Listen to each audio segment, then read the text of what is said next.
دنیا کا سب سے امیر صحابی، ایک ایسا صحابی جن کی دولت آج بھی بلینز ڈالرز میں گنی جاتی ہے، جن کا بزنس اتنی بڑا تھا کہ مسلمانوں کی بڑی خلافت بھی ان سے قرضے لیتی تھی، اور وہ ہیں حضرت عبد الرحمن بن عوف رضی اللہ تعالی عنہ۔ حضرت عثمان کے دور میں خلافت اسلامیہ دنیا کی سپر پاور بن چکی تھی۔ ایک دن حضرت عثمان شدید بیمار ہو گئے اور اعلان کیا گیا کہ اگر میں وفات پا گیا تو اگلا خلیفہ عبد الرحمن بن عوف ہوگا۔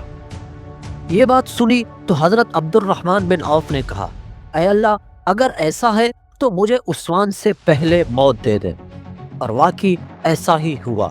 چند دنوں بعد وہ اپنے رب سے جا ملے، اور ان کی وفات کے بعد ان کے خزانوں کا منظر حیران کن تھا۔ کہا جاتا ہے کہ ان کے پاس اتنا سونا تھا کہ اسے اٹھانے والے مزدوروں کے ہاتھ چھل گئے۔ ان کے خزانوں میں لاکھوں سونے کے سکے، ہزاروں بکریاں شامل تھی۔ حضرت عبد الرحمن بن عوف کا تعلق مکہ کے قبیلہ بنو زہرہ سے تھا، وہی قبیلہ جس سے رسول اللہ صلی اللہ علیہ وسلم کی والدہ محترمہ سیدہ آمنہ تھی۔ ان کے والد مکہ کے مشہور تاجر تھے جو یمن اور شام کے درمیان خوشبو کا کاروبار کرتے تھے، لیکن ایک دن قافلے پر حملہ ہوا اور ان کے والد اس حملے میں مارے گئے۔ روایات میں آتا ہے کہ ایک دن یمن میں ایک عیسائی عالم نے حضرت عبد الرحمن بن عوف سے کہا، مکہ میں کسی نے نبوت کا اعلان کیا ہے؟ کیونکہ میرے علم کے مطابق اس زمانے میں نبی آخر الزمان کا ظہور ہونا ہے۔ یہ بات عبد الرحمن بن عوف کے دل میں بیٹھ گئی۔ جب حضرت ابوبکر صدیق نے انہیں اسلام کی دعوت دی تو وہ فوراً نبی علیہ السلام کی خدمت میں جا پہنچے۔ رسول اللہ صلی اللہ علیہ وسلم نے انہیں دیکھا تو فرمایا، مجھے تمہارے چہرے پر ایمان کا نور نظر آ رہا ہے، اور اسی لمحے عبد الرحمن نے اسلام قبول فرما لیا۔ اسلام قبول کرنے کے بعد ان کی زندگی بدل گئی۔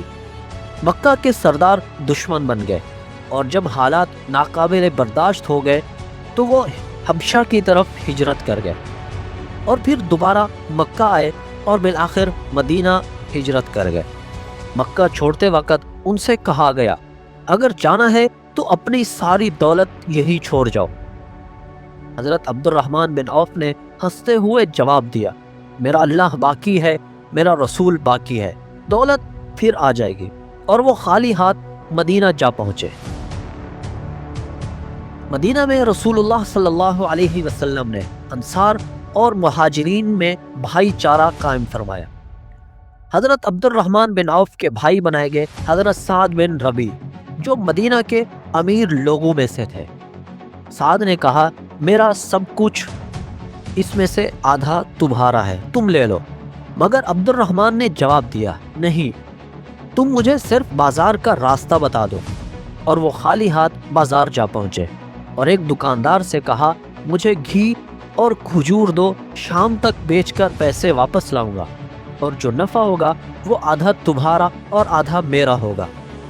یوں عبد الرحمن کا کاروبار شروع ہوا۔ یہی تھا اسلامی قانون پرافٹ شیئرنگ کا پہلا عملی نمونہ۔ محنت، ایمانداری اور دیانت سے وہ آگے بڑھتے گئے۔ انہوں نے گاہکوں کو دھوکہ دینے کی بجائے ان کے ساتھ اعتماد کا رشتہ بنایا۔ لوگ ان پر بھروسہ کرنے لگے، اور تھوڑے ہی عرصے میں وہ مدینہ کے کامیاب ترین تاجر بن گئے۔ انہوں نے بزنس میں ایک نیا اصول متعارف کروایا، سچائی میں برکت ہے۔ اگر کسی چیز میں خرابی ہوتی تو وہ خود گاہک کو بتا دیتے۔ ان کی ایمانداری کی وجہ سے یہودی تاجروں کی اجارہ داری ختم ہونے لگی۔ مدینہ کی معیشت مسلمانوں کے ہاتھوں میں آ گئی، اور ایک دن کسی نے ان سے پوچھا، آپ نے اتنا بڑا کاروبار کیسے کھڑا کیا؟ انہوں نے کہا، میں نے کبھی وہ پتھر نہیں اٹھایا جب تک امید نہ ہو کہ اس کے نیچے سونا ہے۔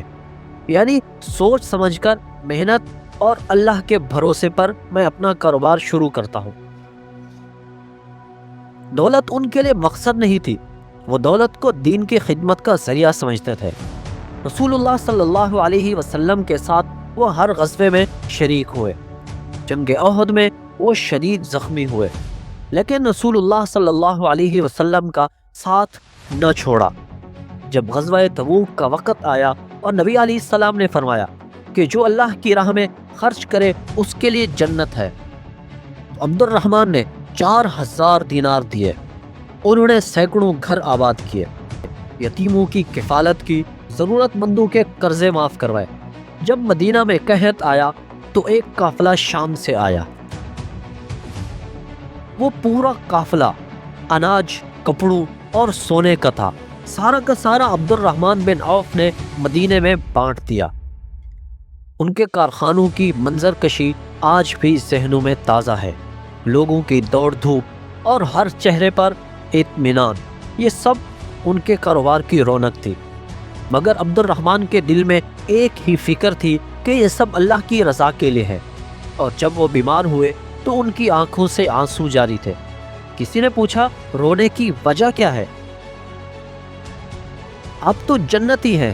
انہوں نے جواب میں ارشاد فرمایا، مجھے فکر ہے کہ میرے مال کا حساب اللہ کے سامنے کیسے ہوگا اور میں کیسے حساب دے سکوں گا۔ اگر آپ اس طرح کی ویڈیوز دیکھنا چاہتے ہیں تو ہمارے اس چینل ٹروتھ از بلو کو لائک، شیئر اور سبسکرائب ضرور کریں تاکہ ہر نئی آنے والی ویڈیوز سے آپ باخبر رہ سکیں۔